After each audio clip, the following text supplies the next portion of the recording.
So following UFC 308, there have been a lot of pieces that have been moved inside of the UFC as far as star power. We have Ilia Topuria coming off of a massive KO victory over Max Holloway. And then we have the blessed man, Max Holloway, unfortunately losing that matchup. We also have Khamzat Chimaev going out there and dominating Robert Whittaker. This is a very interesting time to be alive inside the UFC, right? We may not have the huge stars like we did that were active back in the day, like McGregor, Masvidal, Diaz. But what we do have is we have active champions and we have some guys that are on the rise and fighters that are doing their absolute best to try to carry the sport for us. And it's just a great time to be alive in the UFC. We are seeing some of the most skilled champions we have ever seen in terms of well-roundedness, in terms of, like I said, wanting to be active and fight everybody. So in this video, I'm going to pretend that Dana White in the UFC knocked on my front door. They woke my ass up from a slumber and they said, hey man, we want you to come in and we want to book 10 big fights that the fans of all kinds are going to like. And what I mean by the fans of all kinds are the criteria here, right? We got fans out there that are like, I need big names, Jake. I need big names to get interested here, so we got you covered. We have stylistically interesting fights, right? We get those fight nerds out there like me where it's like, I don't need the bad blood. I don't need some crazy talk to be tuned into a fight. I just need two really interesting styles to go together. That's what I need to have a stylistically interesting fight. That's what compels me. Then we also have gets people talking, right? This is going to be a matchup where it's like some wild super fight where maybe you do get a trash talker, maybe you do get an interesting style, but the way that it's going to mix, in terms of styles and all sorts of different things, it's going to get you very interested. And then we get gets people talking. Is it going to be something that is going to sell? Is it going to be something that people are going to want to see? And then last but not least, we got legacy, right? We're going to have those matchups that are, in my opinion, if they take place, it could be massive stakes for guys moving forward in terms of cementing their legacy, in terms of GOAT status, pound for pound rankings, whatever it might be. So let's hop into this, starting with our very first matchup. Now, this is one you may laugh at, right? You may laugh at, and I'm going to explain to you why I think that this is a big fight in the UFC right now, and that is Merab Dvalishvili defending his title against Umar Nurmagomedov. Now, look, Merab could be up there as much of a star, and Umar, these guys could be up there just as much as stars as Sean O'Malley. You have to throw the superstar star narrative of Sean O'Malley out the window. I don't want to take anything away from Sean the fighter. I think he's an outstanding fighter. I think he's one of the best strikers in the UFC, and I love watching the guy fight. But he's got the personality of a wet mop. He's not a superstar. Like, he is not this draw. And I said before, I put out a tweet before saying, look, I'm happy the MMA community, the majority of us have rejected the Sean O'Malley Kool-Aid. This has been kind of a plant of the UFC and forcing Sean O'Malley down our throat. You're getting to see natural superstars like Alex Pereira, Ilia Topuria, Islam Makhachev. Like, you are seeing stars that are just kind of being born, like Khamzat Chimaev. Like, they're not being forced down our throat. DDP, who's starting to, climb up there. Those guys aren't being forced. They're just going out there and winning fights and dominating people and impressing people. What you have here are two guys that do just that. You have Merab Dvalishvili, who they gave him the loop around, man. They gave him a long, kind of way to work through in order to get to a title shot. He finally got there, won put up a great performance against Sean O'Malley. I wasn't sure that he was going to be able to do it. He goes in there. Perfect game plan by Merab. He's got this relentless pace, this relentless style, the grapple-heavy approach.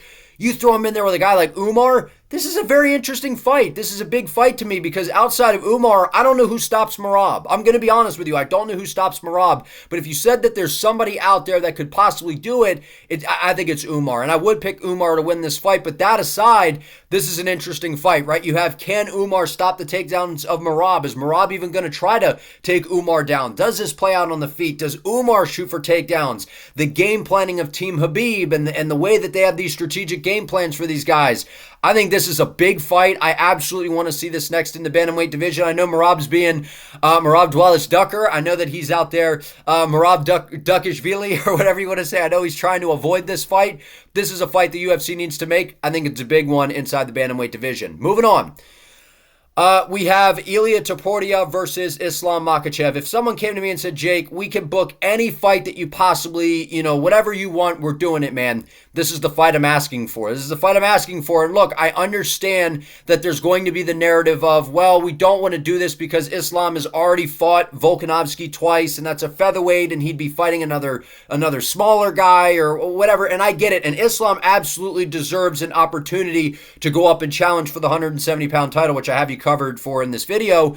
But this matchup right here is the most compelling fight in the UFC to me. This is just, I mean, when you talk about the grappling, like people sleep on the grappling of Ilia Topuria. He's got good wrestling, he's got good submissions, and then Islam with his grappling, I mean, he's one of the best in the world. He's got outstanding submissions, great sambo skills. In terms of the striking, constantly improving. He basically outstruck Dustin Poirier in his last time out. So Islam, a guy that's improving, Topuria, a guy that's improving, and right now, Ilia hasn't lost. He's undefeated. He's a stud. He's got the best boxing in the sport. He's got crazy power. He's coming off KO wins over Volkanovski, a KO win over Max Holloway. Like, this dude is an absolute budding star in the UFC. He's kind of what Conor McGregor, he's kind of like what Conor was back in the day, but even better, in my opinion. I think he's a more skilled fighter. I think he's a better overall fighter than Conor, but he's got kind of that aura where people are going to want to tune in because, he talks some shit. He goes in there and he backs it up. And I don't think Ilia is like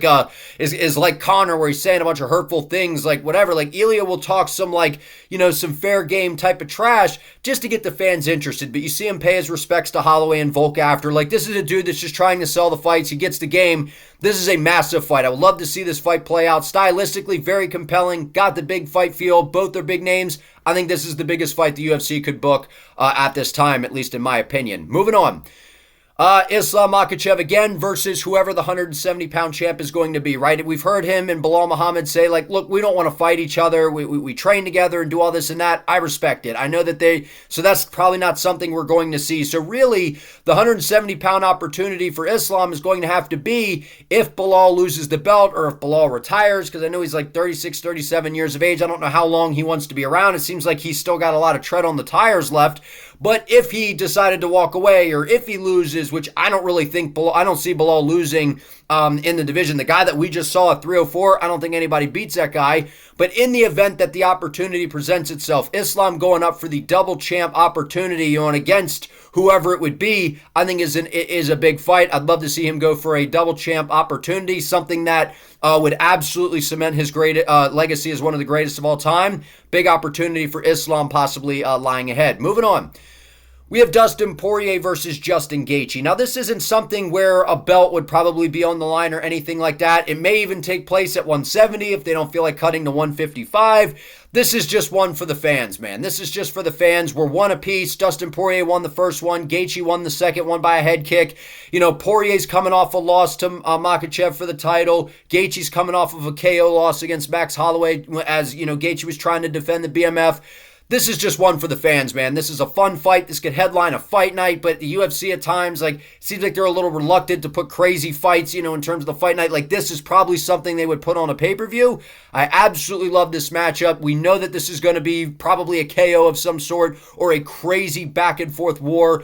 Absolutely love this matchup. Hopefully the UFC looks to book this one again because Poirier says, I got one or two more left in me. I think Gaethje's kind of on the same page. This one's for all the fans out there. I don't see how you could dislike this matchup. Moving on, we have the BMF title, Max Holloway versus Conor McGregor. Now, I'm reluctant with this one because Conor McGregor's kind of like Uncle Rico sitting around. He's the guy who just kind of, is he even going to fight again? I question if we ever see Conor step back in there. But look, he's a big name. No matter whether you like Conor or not, people are going to tune in. It's a big event. You get Stephen A. Smith from ESPN who all of a sudden cares about MMA. You get all the casuals who just come out, which is nothing wrong with that. It's just it's like the Super Bowl of the UFC when Conor fights. And him versus Max Holloway, it's an interesting fight because, look, Conor McGregor beat Max Holloway back in the day at featherweight, right? So that was a very young Max. That was a young Conor. We're years later here. Holloway coming off a loss. McGregor's coming off a loss with the big injury. I think this is a big fight, and for the BMF title, because the UFC is going to have to probably put, I'm not saying they have to put a title on the line for Conor to fight because he can always, headline a card, belt or no belt. this is a fight that speaks to the fans. Max Holloway, going out there taking on Topuria. He's done the UFC, a lot of great things over the year. He's been very productive. He's been just a great dude. I could see them saying, Max, you want the McGregor fight? We'll give it to you. Defend the BMF title, headline a card, big money, big opportunity. I think this is a fun fight for the fans. I think that everyone overall would be interested to see this fight because if Conor's going to come back, I don't really know who he beats at this point. I don't think he would beat Holloway. But again, I think that this is a big fight and a fun one, striker's delight. Moving on. Middleweight, we have Belal Muhammad versus Dricus Du Plessis. Now, Belal is unfortunately out with an injury. He had to pull out of UFC 310 where he was supposed to take on Shavkat, where I think that he would probably win the fight. Again, hard fight against Shavkat, but like I said, the Belal that showed up at UFC 304, I don't think anybody's beating that guy. So with that being said, Belal's a big name, man. Like, he is. Like, I know people like to diss on him and this and that. Like, he's got a big fan base. Belal's a good fighter. Like, you got to give him his due, man. This dude is a very, very, very good fighter, and I enjoy watching him fight. I think technically his striking is improving. He's got a relentless style, and the dude that we saw fight Leon, that was pure domination. How could you not want to see him, have the opportunity to go up and take on a brute force like Dricus Du Plessis? Because to me, this is stylistically compelling, right? You got Belal with the pace, the pressure, the improved striking, the wrestling. Can he implement that against, DDP, who's been an absolute stud in the middleweight division, rolling through everybody, always finds a way to win. I think this is a really good stylistic matchup. Is this like a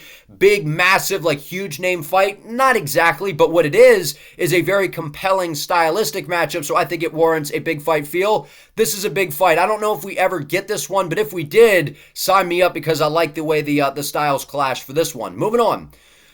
Light heavyweight, we have Alex Pereira versus either Dricus Du Plessis or Khamzat Chimaev. Now, the reason I have DDP versus Khamzat is because I think that that's a fight that we're going to see here in the near future, and whoever wins that fight, I could absolutely see, as long as Alex is still the champion at the time, I could see them doing Poatan versus DDP or Poatan versus Khamzat, because there's been some back and forths with Khamzat. There's been some back and forths between Poatan and Dricus. And Dricus and his coach have been like, look, we're gonna take out some of these guys at 185. We're gonna move up to 205 and we're gonna go beat Poatan. They're like, he's not coming down to 185. We don't want to give him an excuse to be like, oh, I was drained or this or that. They're like, we're going up to 205 in his division now, and we're going to go take on the challenge. I love both of the matchups. I like both of them. I think that both of them are very hard fights stylistically for Poatan, but we know one thing about Alex. He will step in on short notice. He will basically fight anybody. He fights whoever the UFC basically puts in front of him. I think that this is a big matchup either way. I think the Khamzat fight would be a little bit bigger. However, champ versus champ on the line here, like against, either Khamzat or DDP moving up to fight Poatan, I think is a massive fight, and I really like it either way. Moving on, light heavyweight. Alex Pereira versus Magomed Ankalaev. There's some rumors swirling that this could possibly be a fight that we see take over for UFC 310 now that Belal Muhammad had to pull out due to injury. Shavkat, is he going to stay on the card and compete for an interim title? We don't know. But there has been, we've heard it out there that Magomed has been offered the opportunity. His coach out there says, we have accepted. We're waiting to hear from Poatan. Poatan's, posting little like phone emojis, like call me, you know what I mean? So we kind of seem like we may have some signs that this fight could materialize and happen soon, but sooner rather than later, I want to see this matchup. I really want to see this fight. I know a lot of us as fight fans, this is a fight that we want to see. There's been the narrative of Poatan's ducking Ankalaev, and then his Ankalaev or his Poatan avoiding him. Like there's been all these different things going on. Let's settle it. Let's send these two guys in there because I think Poatan is the best overall striker in the division. He's a spectacular fighter, and you've seen what he's done at middleweight, now at light heavyweight. And if there's anybody that could go in there and knock this guy out, I think it's Magomed, because I think that Ankalaev has really good hand speed. I think he's got really good boxing. He is a striker through and through, but then he also has the wrestling and the grappling in his back pocket to possibly cause Alex Pereira some issues if Magomed decides to go to the grappling, because everyone talks about him like he's this boring grappler that just goes out there and holds people down like Colby Covington or something. Like, that is not how Magomed fights. He is absolutely a striker. He's got really good power and really good speed. So I think this is a very interesting stylistic matchup. And again, could Magomed deal with the low kicks of Pereira? Because we have seen Ankalaev have some issues against Jan Blachowicz, and if you're having issues there, which Jan is, I think, one of the best strikers in the UFC, I mean, Alex Pereira with those calf kicks, man, they are fast. It's hard to see them. This is a very interesting fight. I would love to see this one take place. Moving on, we have, this is a fight that I think as fight fans, it would just be compelling for everybody, and that is Alex Pereira moving up to heavyweight to take on Tommy Aspinall. Now, there's some dust that needs to be settled in the heavyweight division. We have Jon Jones taking on Stipe Miocic. I've been saying I think they both retire. I think Jones and Miocic both retire after they fight each other, no matter who wins, no matter who loses. And then just Tom Aspinall, I guess, just gets elevated to being the true champ. I already look at him as the real champion. He has more heavyweight title defenses right now than Jon Jones. Tom Aspinall's that guy, man. He is very, very fun to watch. As a heavyweight, he moves like a lightweight in there. He's got really good boxing, really good hand speed, ridiculous power, good grappling, good jiu-jitsu.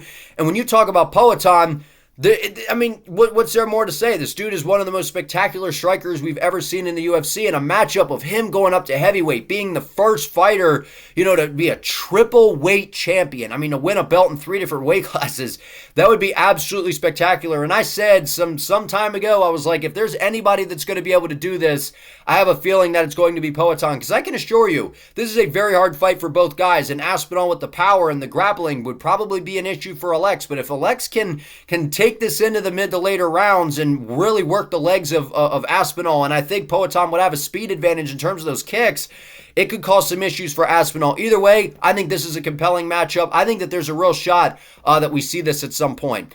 Moving on, we have Jon Jones versus Tom Aspinall. Now, this is in the event that Jon Jones does beat Stipe and he decides to stick around. I think we are looking at possibly one of the biggest heavyweight title fight matchups in UFC history, and that would kind of be the old era Jon Jones, who's kind of like the fight fans that have been around for forever, to the new era of fighter, the new generation, which would be Tom Aspinall, who has a gigantic fan base in the UK. Over here, in the States, I know a lot of people love watching Tom Aspinall fight.